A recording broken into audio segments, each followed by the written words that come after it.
Hello, friends. Welcome back for another story time. It's cold outside, there's lots of snow, but what a great time for a great story.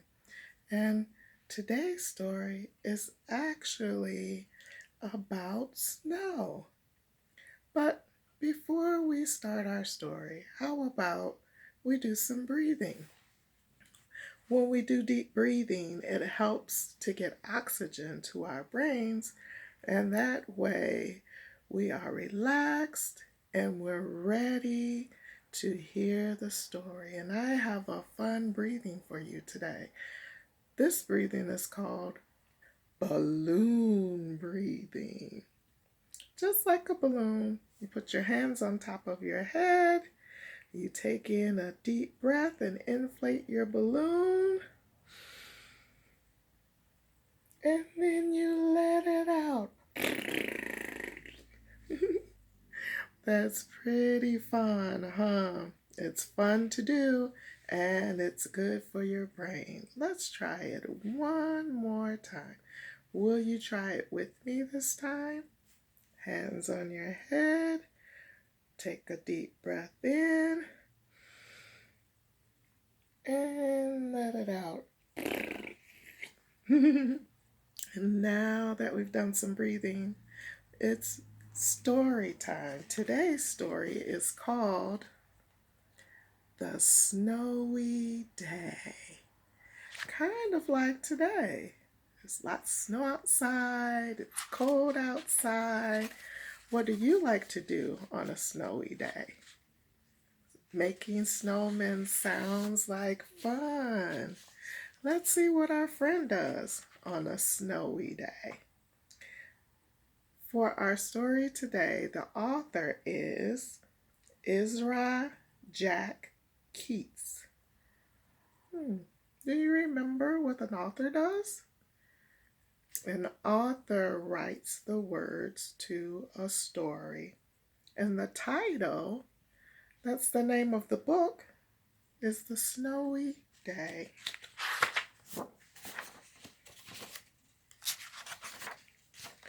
One winter morning, Peter woke up and looked out the window.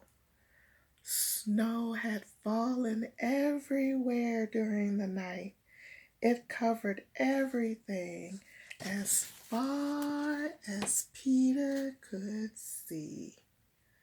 Look at all that snow over the houses and the buildings. Kind of like what we see outside today.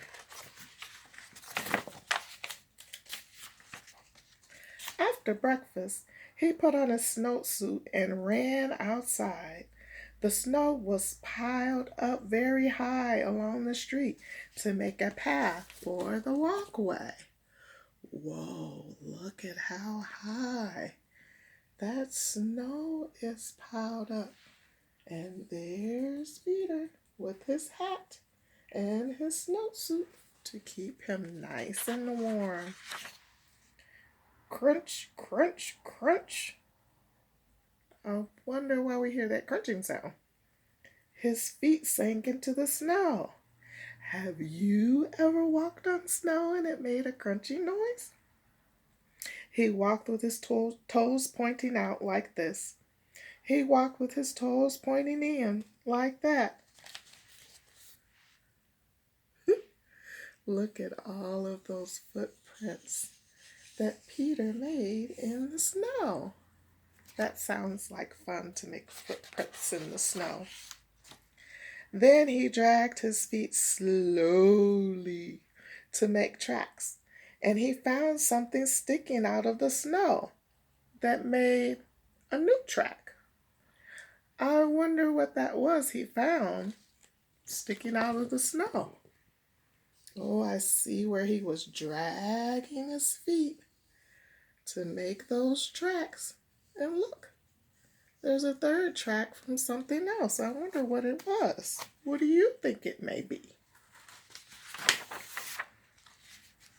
It was a stick. A stick that was just right for smacking a snow-covered tree. Is that what you would do with a stick if you found a stick outside in the snow? I wonder what happened when he smacked the tree with the snow with the stick. What do you think happened? Down fell the snow, plop, right on top of Peter's head. Look at that. The snow landed right on top of his head. Oh, that sounds funny. He thought it would be fun to join the boys in their snowball fight, but he knew he wasn't old enough. Not just yet. They look like they're having fun throwing those snowballs. But there's Peter sitting there. He's not quite old enough to be in the snowball fight with them. I wonder if that makes him sad that he can't play with them. So he made a smiling snowman and he made snow angels. So he wasn't upset that he couldn't play. He found something else to play. He made a smiling snowman. Look at that. And he made snow angels. That was great thinking for Peter. He pretended he was a mountain climber. He climbed up a great big tall heapy mountain of snow and slid all the way down. Look at that. That's a pretty big hill of snow that Peter climbed. And then he slid right down. Almost kind of like a slide at the park, but made with snow. He picked up a handful of snow and another and another. He packed it round and firm and put the snowball in his pocket for tomorrow. Then he went into his warm house. I wonder what happened to the snowball when he put it in his pocket and went in the house. What do you guys think happened to Peter's snowball? Let's see.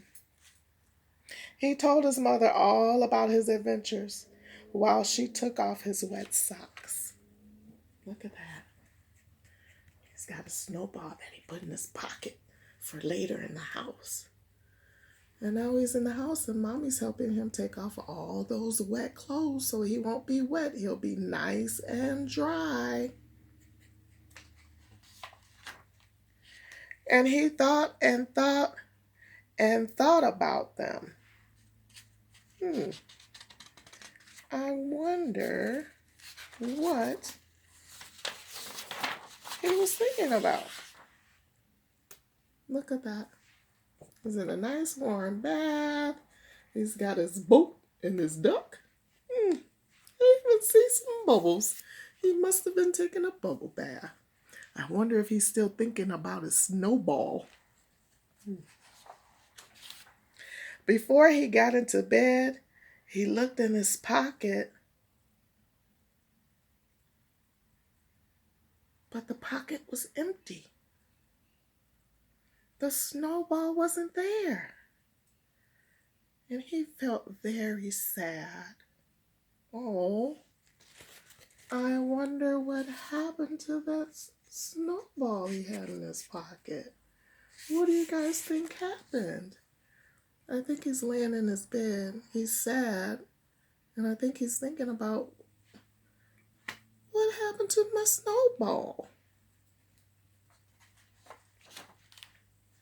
While he slept, he dreamed that the sun had melted all the snow away. If it was warm, the sun is warm and melts the snow, and he put the snowball in his pocket, I think the snowball melted because it was warm in the house. I think that's what happened. But when he woke up, his dream was gone. The snow was still everywhere. New snow was falling. Look at that. He dreamed that all the snow was gone. But it was just a dream. When he woke up, all of the snow was still there. He could see it outside of his window. You think he'll go out and get another snowball? Let's see.